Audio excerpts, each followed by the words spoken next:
네, 오늘은 하나님이 주시는 복을 경험하기 두 번째 말씀을 나누겠습니다.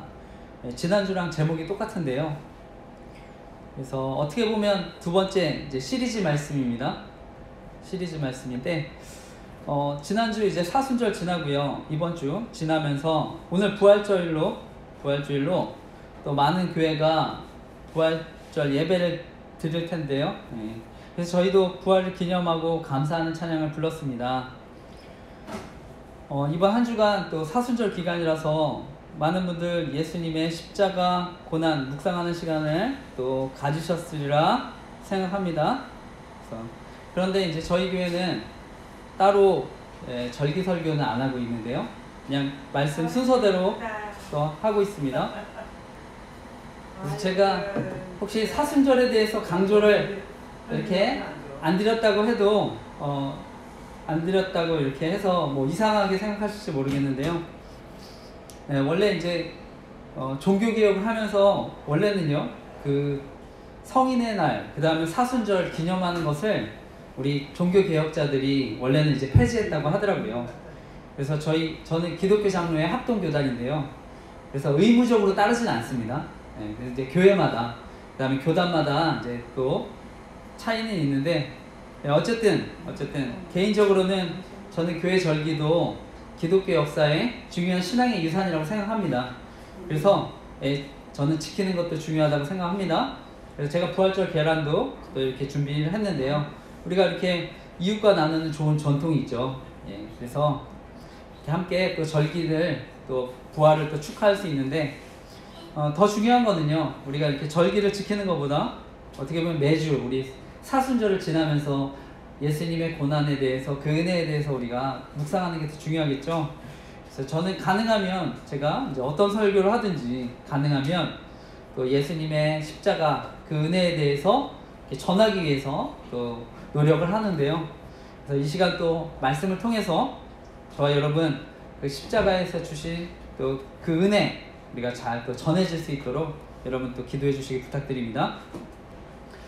이번 주에 이제 충격적인 소식이 있었죠. 그래서 학생들 상대로 이런 정말 있어서는 안 되는 범죄들, 또 끔찍한 범죄들이 요즘 학생들 대상으로도 이어지고 있는데요. 요즘에 이제 학원가에서 청소년들 상대로 뭐 집중력이 좋아진다고 음료를 나눠줬다고 합니다. 그런데 그 음료가 마약 음료였다는 거예요. 그래서 부모님 연락처도 알아내서 나중에 협박을 했다고 하는데요. 그러니까 정말 이 사회가 저는 갈 때까지 갔다고 생각을 하고요.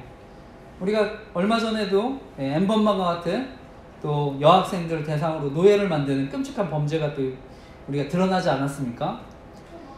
그러니까 정말 이 사회가 점점 너무나 악해지고 있는데요. 그래서 저는 정말 이런 범죄들 드러나고 또 정말 강력하게 처벌이 됐으면 좋겠습니다. 우리가 또 여러 가지 뉴스로 묻히기는 했지만 우리 얼마 전에도요, 축구협회에서 근데 여러 가지 범죄들로 인해서 축구협회 뭐 전현직 선수들, 지도자, 심판들 이렇게 사면한다고 해가지고 문제가 됐는데요. 사면을 해줬는데 그 사면이 이제 승부 조작에 가담했던 사람들 이렇게 포함이 됐다 그래가지고요.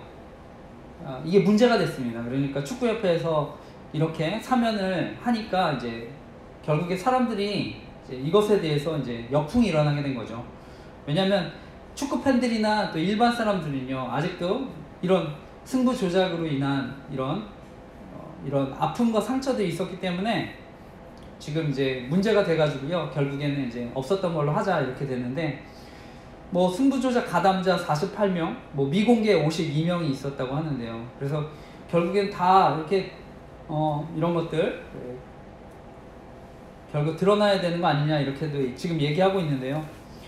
어떻게 보면 이 스포츠계에 승부 조작이 있었다는 거는요, 정말 열심을 다해서 열정을 다해서 노력하는 사람들, 그렇죠? 체육인들, 또 일반인들, 그것들을 사랑하는 축구인들, 일반 사람들에 대한 저도 배신이라고 생각합니다.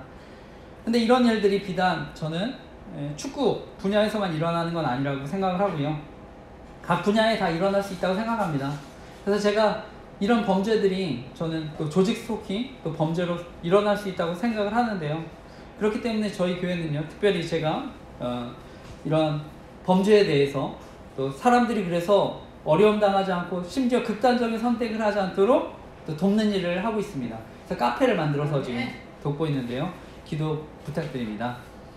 그리고 요즘 연예인들에 대한 또 별세 소식이 있어서 안타까웠는데, 뭐 제가 보니까 가수 현미 씨가 85세의 나이로 이렇게 돌아가셨다는 기사를 봤는데, 팬클럽 회장 김모 씨가 발견해서 신고했다고 하는데, 저는 우리 또 현미 씨 닮은 또 우리 권사님, 세련된 권사님, 저는 오래 신앙생활 하셨으면 좋겠습니다. 건강하게. 예, 그래서 우리 또 오랫동안 저는 신앙생활 하셨으면 좋겠습니다.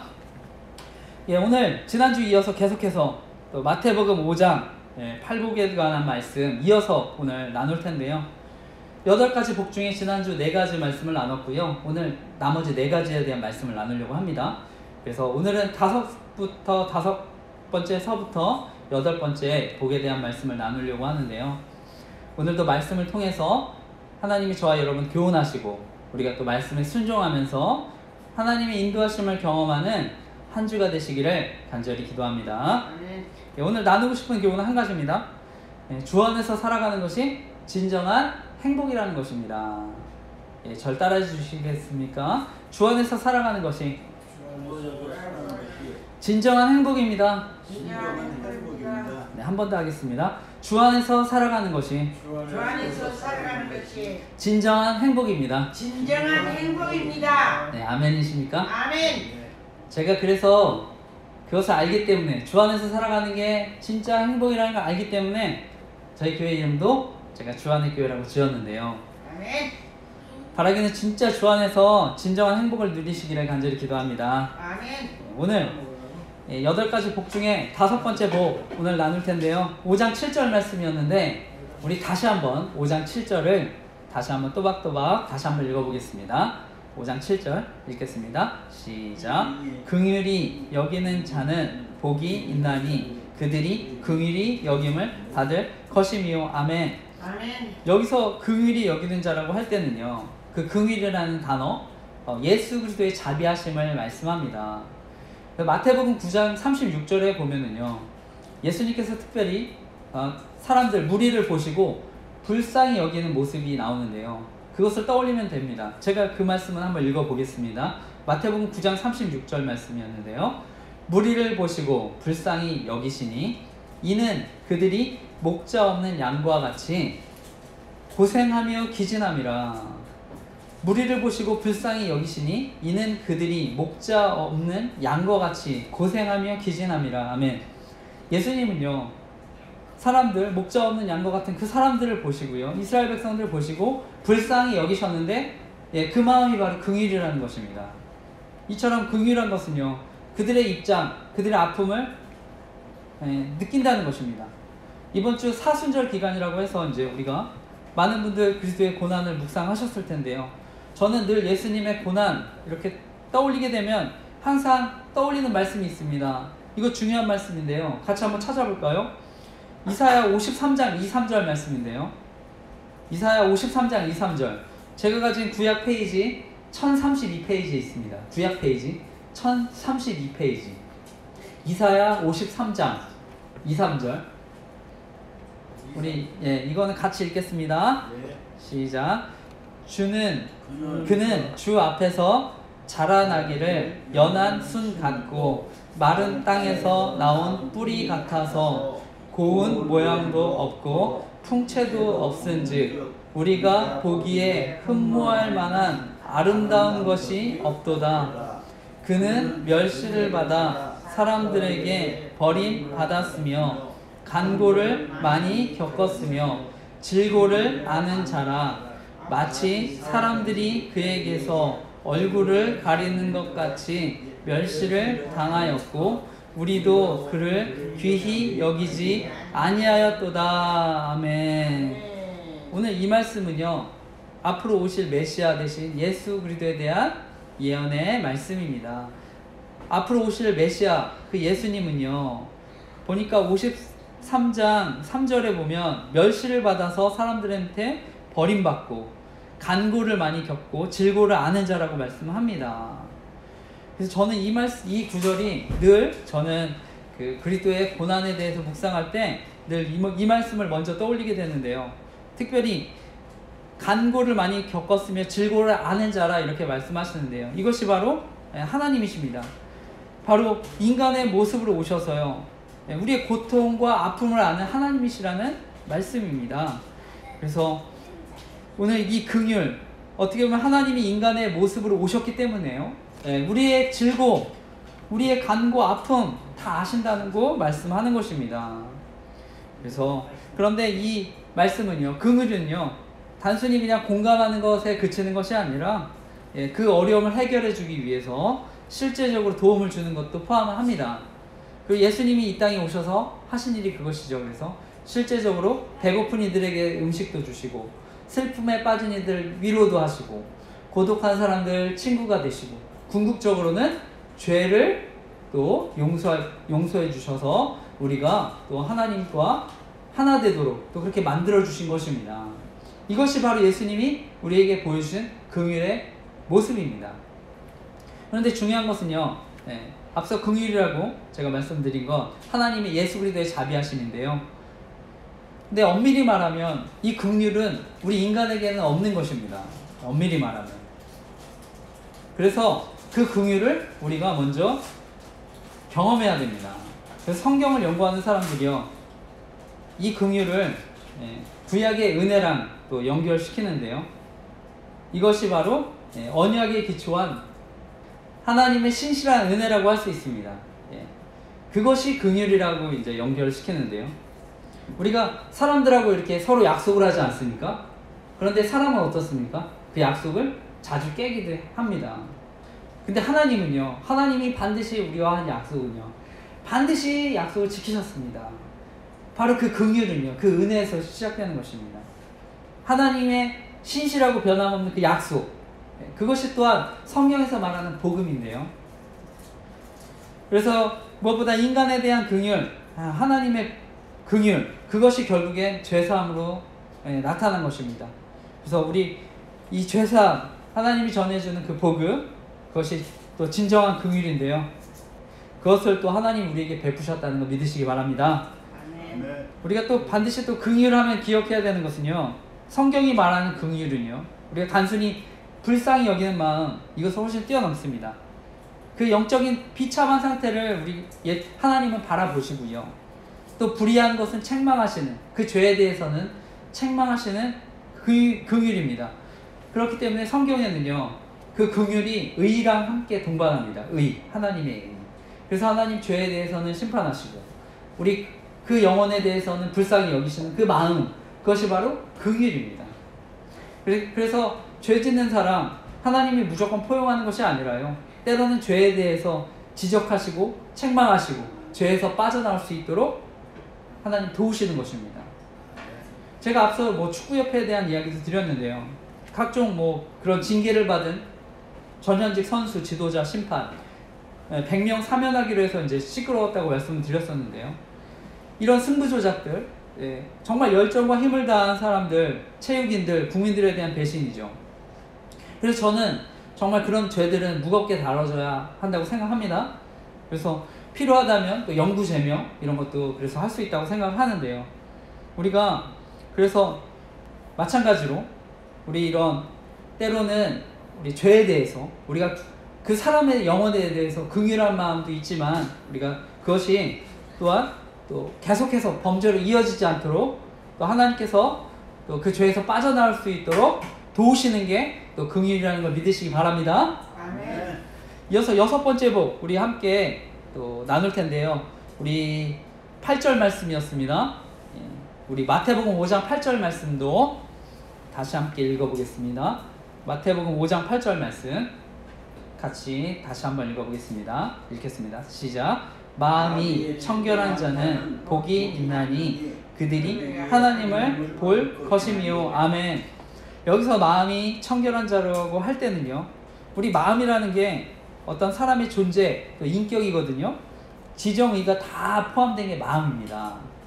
그래서 죄로 인해서 그 마음이 타락했는데 그 마음을 정결하게 해주신다고 하는 것입니다. 마음의 내적 정결. 그래서 마태복음에 보면 마음이 청결한 사람이라고 얘기하는데, 근데 또 우리가 마태복음 15장에서 보면은요, 사람의 마음에서 나오는 모든 것이 더럽다고 합니다. 그 마태복음 15장에 있는 19, 20절 말씀 제가 읽어보겠습니다. 마음에서 나오는 것은 악한 생각과 살인과 간음과 음란과 도둑질과 거짓 증언과 비방이니 이런 것들이 사람을 더럽게 하는 것이 아니요 씻지 않는 손으로 먹는 것은 사람을 더럽게 하지 못하느니라. 마음에서 나오는 것은 악한 생각과 살인과 간음과 음란과 도둑질과 거짓 증언과 비방이니 이런 것들이 사람을 더럽게 하는 것이요, 이렇게 얘기하는데요. 다시 말해 우리 마음에서 나오는 것이 예수님이 더럽다고 말씀하는 것입니다.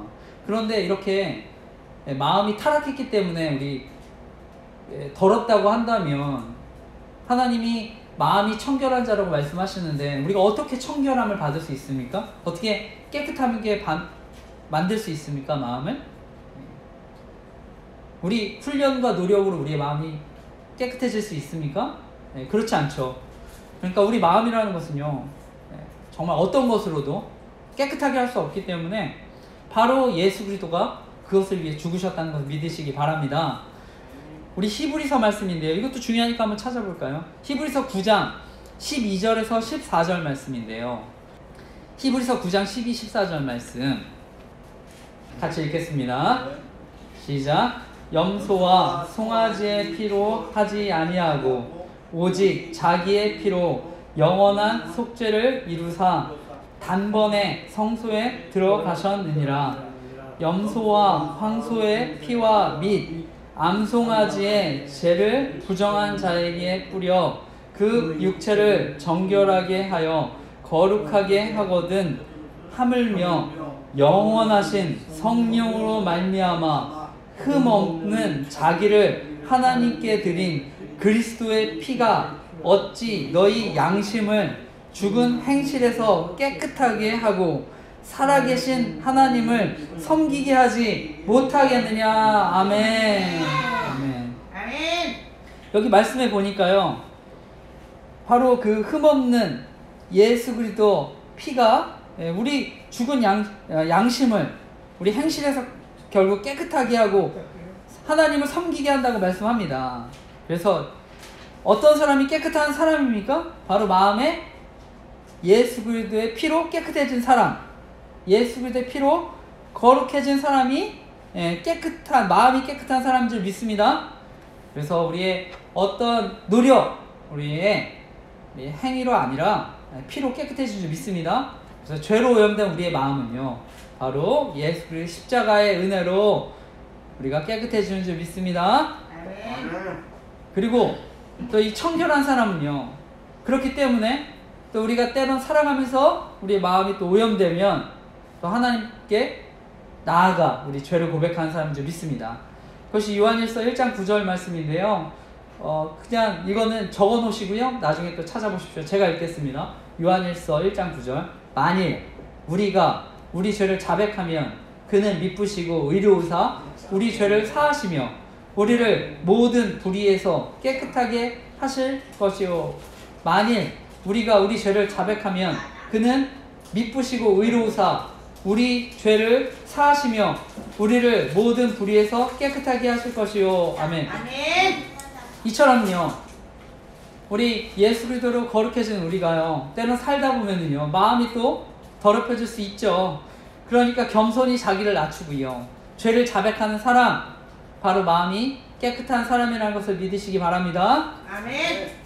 그래서 우리 이렇게 마음이 깨끗해질 수 있는데, 성경에 보면은요, 또 깨끗해지는 것, 우리가 거룩하다는 것은요, 구약 성경에 보면 이렇게 혼합된 거 있지 않습니까? 섞이는 거, 이것을 이제 부정해진다, 때론 더럽혀졌다고 하는 것이고요, 깨끗해진다는 것은요, 섞이지 않는 것을 의미합니다. 그래서 우리가 깨끗한 마음이라고 또한 표현을 할 때는요, 두 마음이 아니라 한 마음, 한 마음을 가진 뜻으로도 이해할 수 있습니다.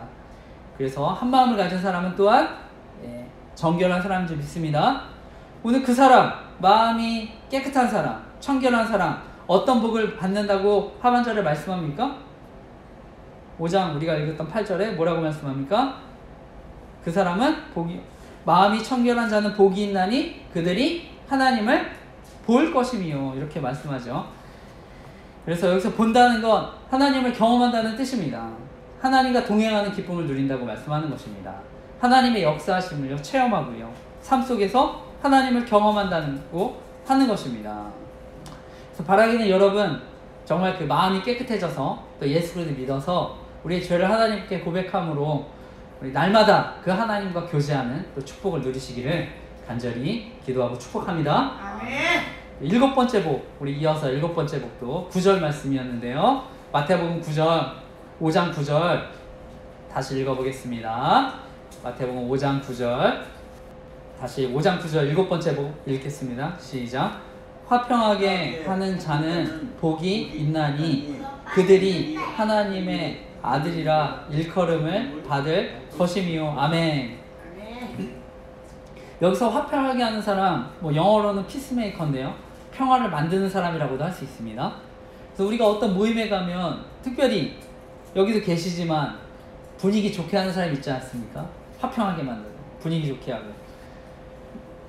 근데 이제 더 정확하게 여기서 화평하게 하는 사람은요, 어떤 윤리적으로 화평하게 한다기보다는 먼저 하나님과의 관계에 대한 화평을 의미합니다. 그래서 온 만물, 모든 것을 하나님과 화해시키는, 그래서 전 우주적인 걸 의미하는데요. 이 골로새서 1장 18절 말씀인데 이건 제가 읽어보겠습니다.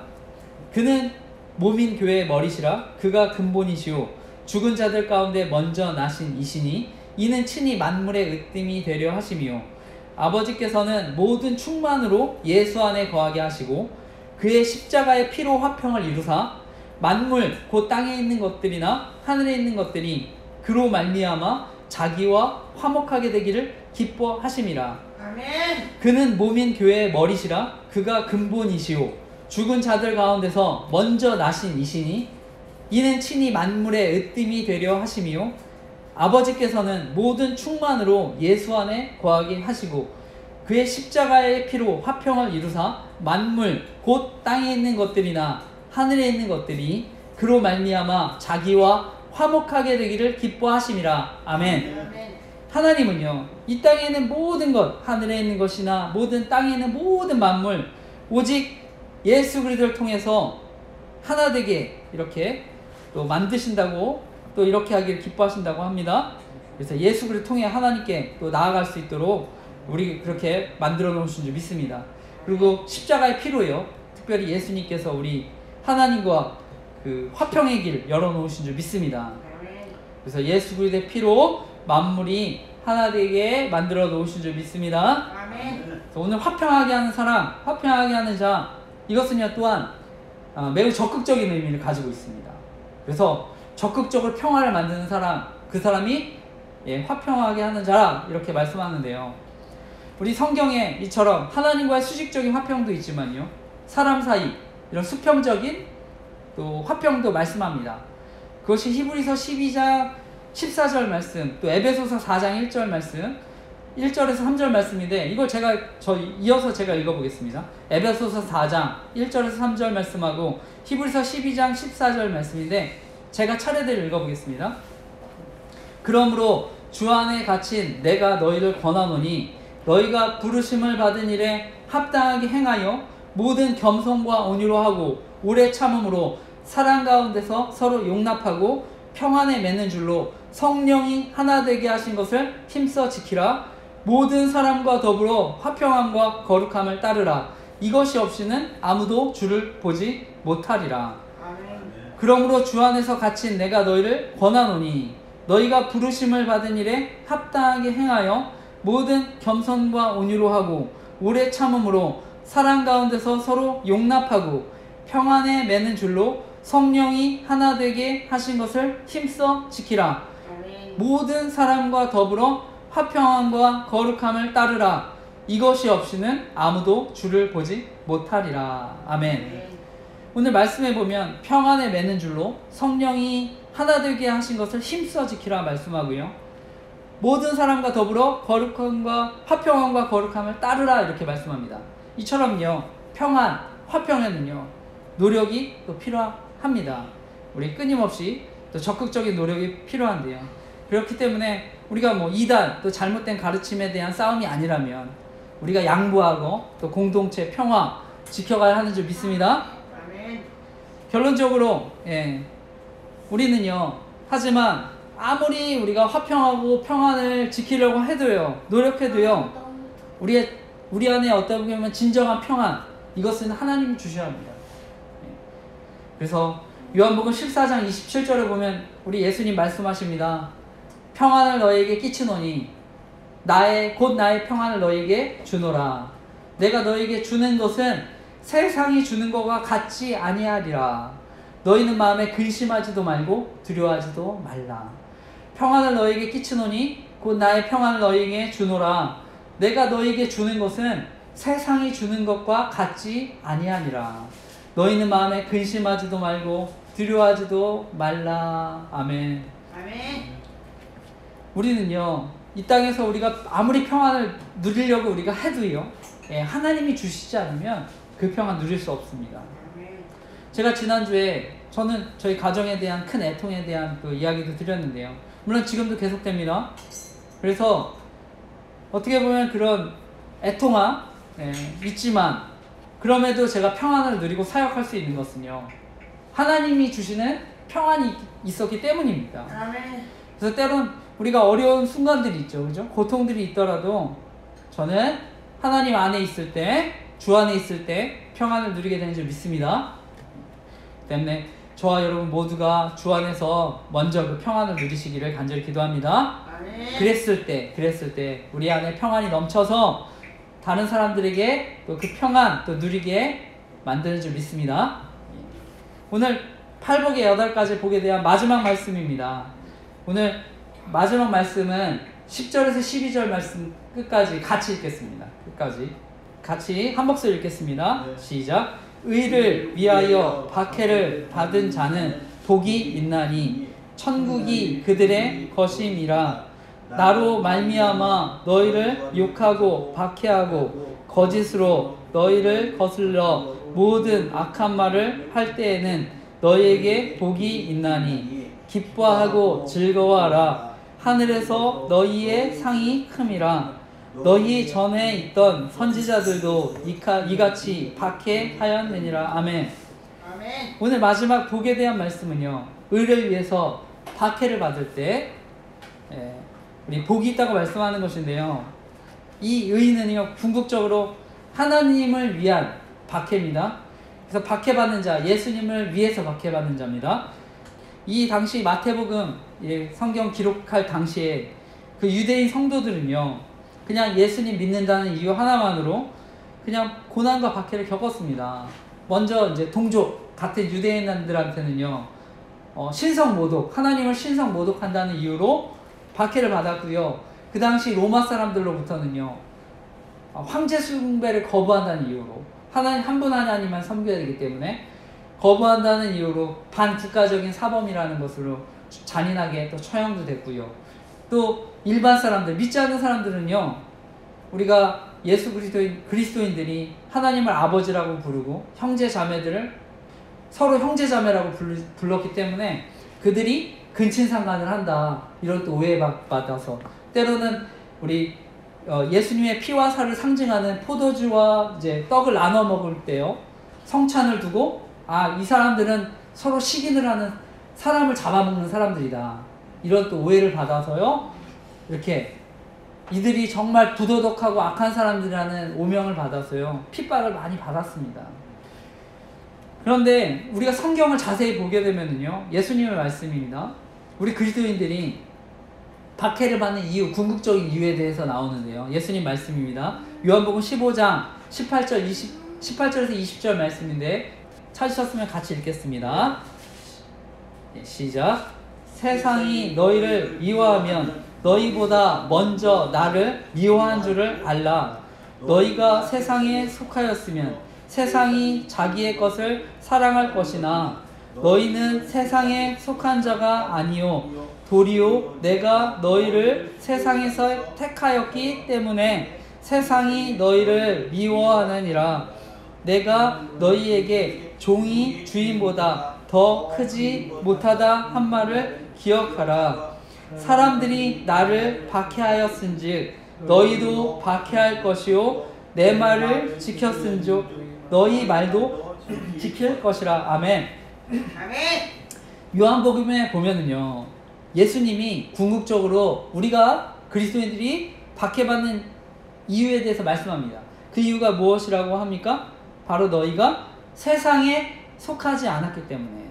다른 말로요, 우리가 세상 속에 살고 있지만요, 세상 가치관에 지배를 받지 않기 때문에, 세상 풍조에 휩쓸리지 않기 때문에, 세상 기준을 따라가지 않기 때문에, 세상의 죄악에 물들지 않기 때문에, 그런 삶을 살려고 하기 때문에 박해받는다고 말씀하는 것입니다.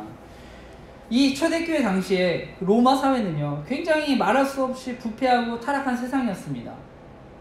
사치하고 방탕하고, 그러니까 목욕 문화가 발달하면서 또 성적으로 굉장히 문란했던, 퇴폐했던, 우리 로마에 가면 지금도 콜로세움이라고 있지 않습니까? 원형 경기장.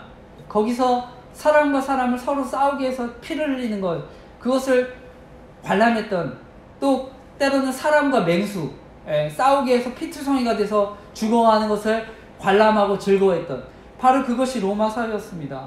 그러니까 어떻게든 가장 자극적인 쾌락, 퇴폐적인 삶, 이것을 살아갔던 것이 이 로마 사회였습니다. 그런데 성도들은 그렇게 안 살려고 했다는 것이죠. 검소하고 경건하고 거룩하게 살려고 했던 것입니다.